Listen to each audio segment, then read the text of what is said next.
First you need to open your browser and type download PyCharm, and then click on the first site which your Chrome browser suggests. Then you will have two options. The first one will be professional, as you can see, and the second one will be community. You need to go to community and click on download. Once clicked on download, you will see this site, and in the bottom left corner you will see PyCharm installing. Once it's installed, you need to click on it.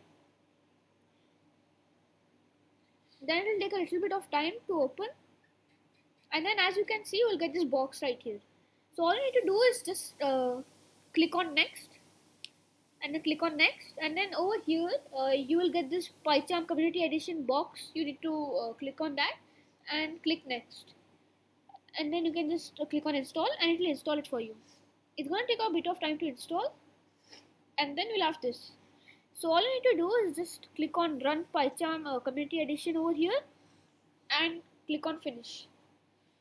Once you have clicked on finish, it will take a bit of time to open PyCharm, and if you are installing it for the first time, you will notice that once you've installed PyCharm, it will take a little bit of time, but that's natural.